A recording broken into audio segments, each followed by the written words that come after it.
Hi, I'm Paris, and while I'm up here in Dallas receiving proton therapy for prostate cancer, I've intended to do some videos explaining about proton therapy, more informational type videos rather than entertainment type videos, and yet every week it seems something happens that just cries out to be told in a story.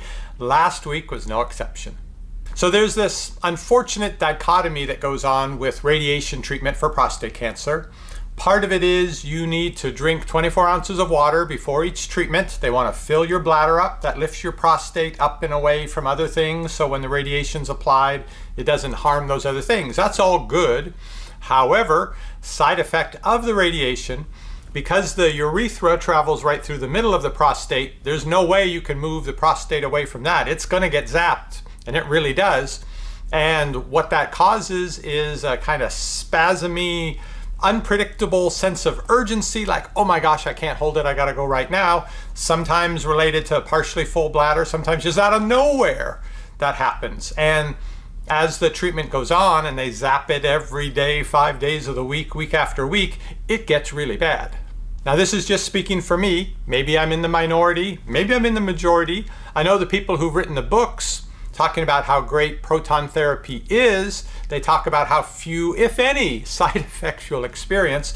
And if I experienced few, if any, side effects, I might have written a book too. But so I don't know whether their view of, oh, it's such a breeze, you take a radiation vacation, go and have your treatment, and then you do spend your days doing all these wonderful things. Yeah, for me, they can be wonderful things so long as I'm not too far from the bathroom.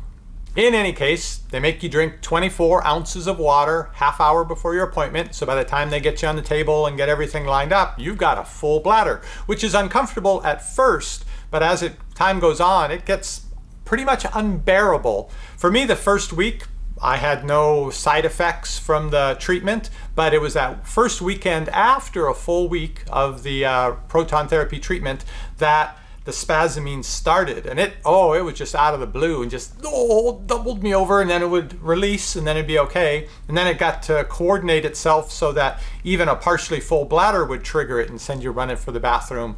And you think, well, I know I can't possibly have that much in my bladder, but it doesn't listen to reason. It wants to go right now.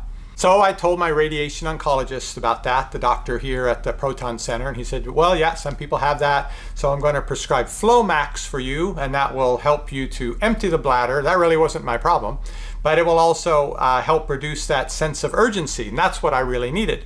So I was able to pick that up the next time I was back down to Austin, and then I read over the list of possible side effects, including heart rhythm issues and blood pressure issues. And that wasn't a good sign for me because I've already have a health history of heart rhythm issues. So I was nervous taking it the first time, and I also had read that a number of people found if you take it every other day, you can have most of the same effect because it stays in your system quite a while. So I decided, all right, I'll do every other day, but I don't want to push it more than that and trigger something bad happening. I think I started on that my third week of treatment of the 9 weeks of treatment that I have scheduled. And it was good for a week or two, but the taking the Flomax the every other day provided this level of improvement. The problem was there was this cumulative effect of week after week of zapping the urethra, and the spasming got worse so that it was hard for the Flomax to sort of keep it under control. So there were a few dicey moments on the treatment table where they give you this little ring to hold on to keep your hands from going down to your side and getting into where the protons come flying through. And given that ring such a workout, just hold it together a few more seconds. And on this particular day, when they took me back to do the little ultrasound over the bladder to see how full my bladder was, they say, oh, you're still a little too low, so we want you to drink another glass of water, and then we'll give you a couple minutes and it should go through, you should be all good. So I drank another 12 ounces of water on top of the 24 ounces I had, and so they got me back. And I'm struggling already to hold things in.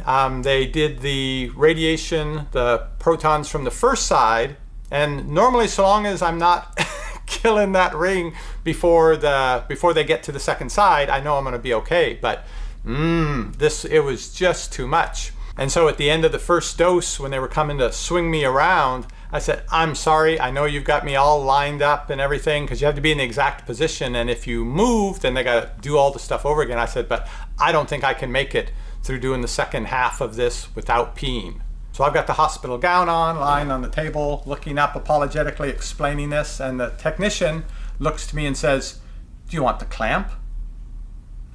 And it was silent in the room.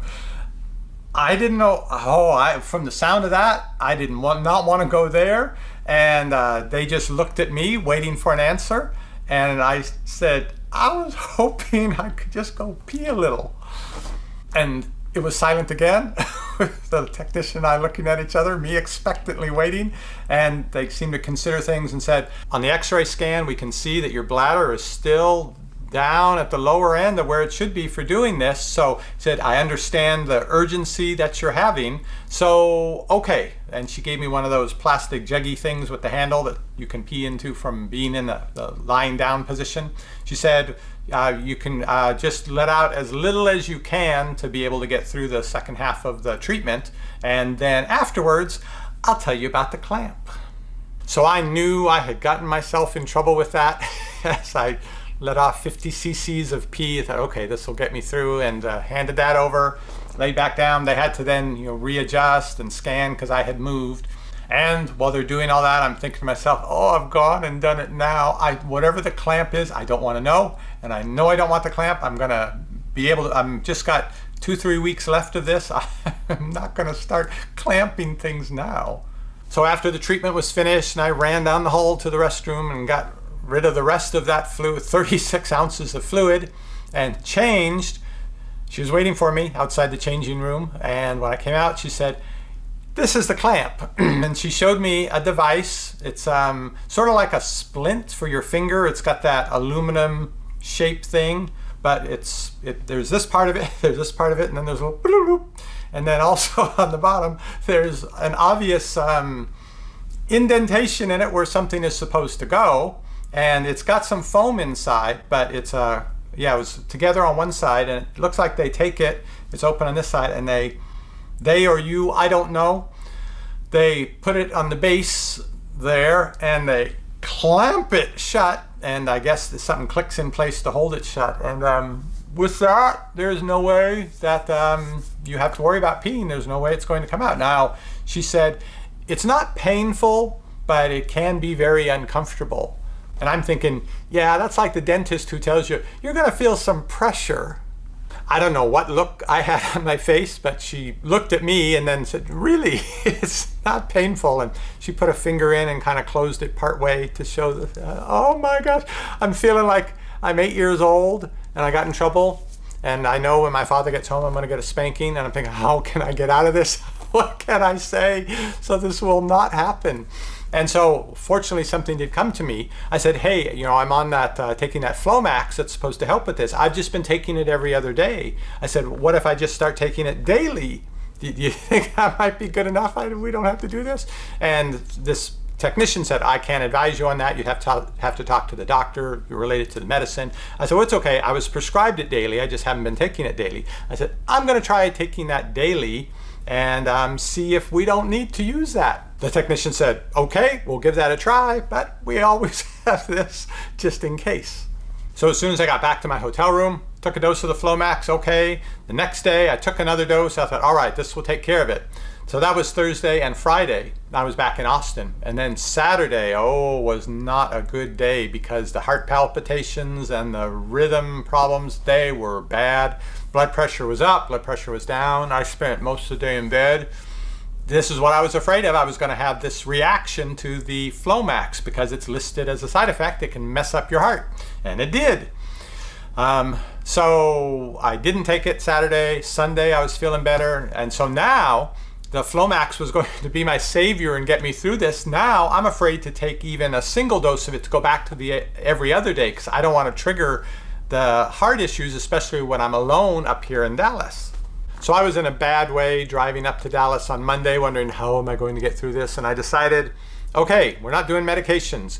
We're going to talk to ourselves because they said on the scans that the bladder is not that full. It's all in the mind. I'm getting these signals that normally would indicate my bladder is about to burst with fullness, but it's really not. It's only maybe 60% full. So I've got to overcome all the years of my life where that sensation meant I really had to go and convince myself, no, that's not really the case. So on Monday, it was time for the Jedi mind tricks, talking to my bladder.